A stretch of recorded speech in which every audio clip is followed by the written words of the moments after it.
One massive national crisis that is providing lots of fuel for another massive national crisis, Michael Snyder reports. We've reached a stage in our societal collapse where everywhere you look, there's a major dumpster fire. In fact, it's difficult to name a single major area of our society that has not become a dumpster fire. Unfortunately, conditions just continue to get even worse, and these days we're being hit with one thing after another, and this has created a perfect storm that our politicians have no control over. For example, just look at the migrant crisis that we're facing right now. During the month of December alone, more than 300,000 migrants will be processed at the southern border, and once they are processed, a vast majority of them will become released into the country. U.S. immigration officials along the southern border are on track to process more than 300,000 migrants in December, an all-time monthly high that will likely include record numbers of families traveling with children, according to internal government data obtained by CBS News.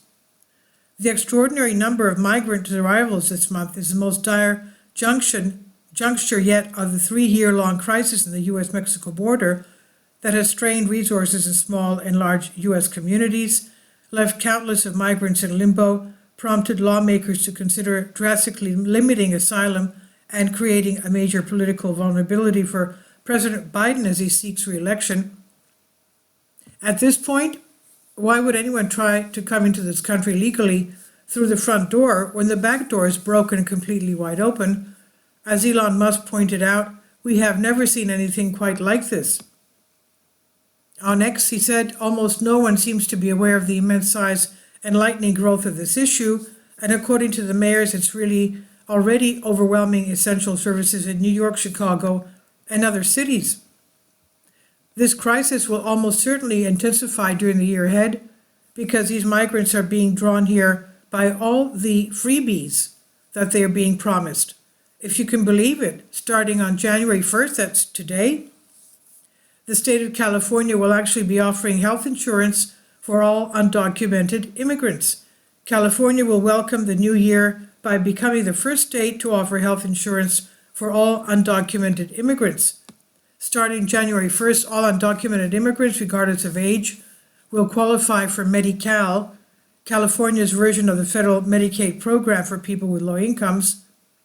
Previously, undocumented immigrants were not qualified to receive comprehensive health insurance, but were allowed to receive emergency and pregnancy-related services under Medi-Cal as long as they met eligibility requirements, including income limits and California residency in 2014. Of course, once they get here, many migrants realize that things are not so nice. New York City is supposed to be a sanctuary city and a place where everyone has a right to shelter, but at this point, the Big Apple simply does not have enough beds for everyone.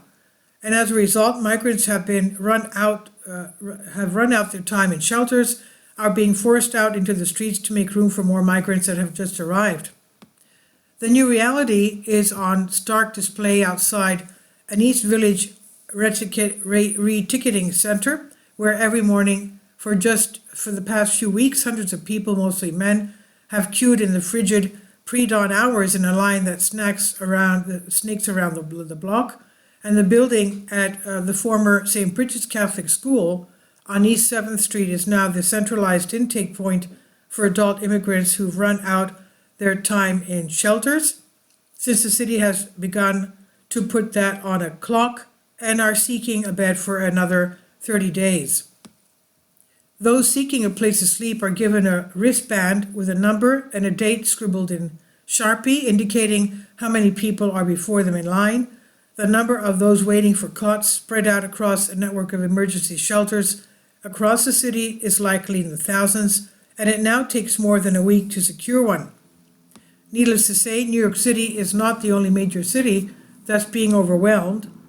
All over the country, our rapidly growing migration crisis is fueling our rapidly growing homelessness crisis. And this year, homelessness in the United States has been rising at the fastest pace ever recorded. Homelessness in America reached a new record earlier this year, partly due to a sharp rise in the number of people who became homeless for the first time, federal officials said on Friday. More than 650,000 people experienced homelessness on a single night in January, a 12% jump from 2022, the report from the U.S. Department of Housing and Urban Development found.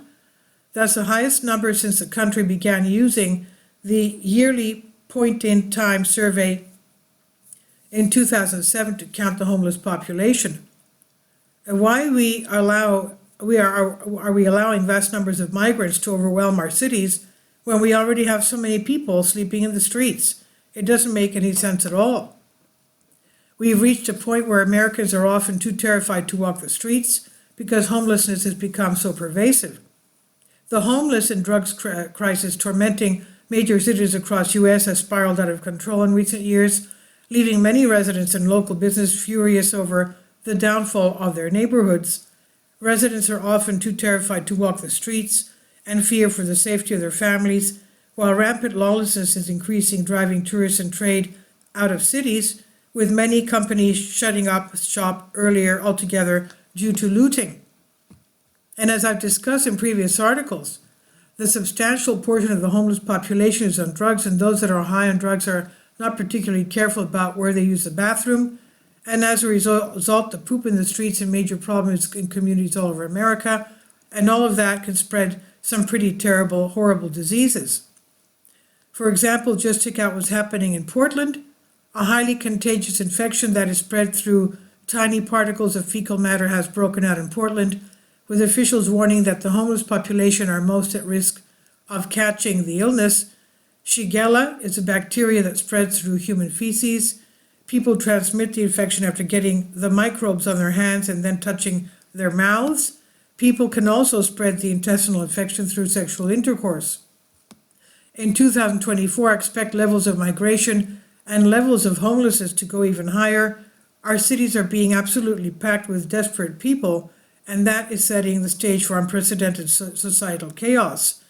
But most of our politicians don't seem to care.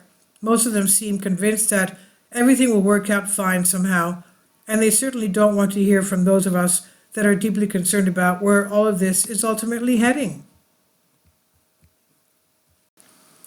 This is by Michael Snyder. He says, about the author, my name is Michael, and my brand new book entitled Chaos is now available in paperback and for Kindle on Amazon.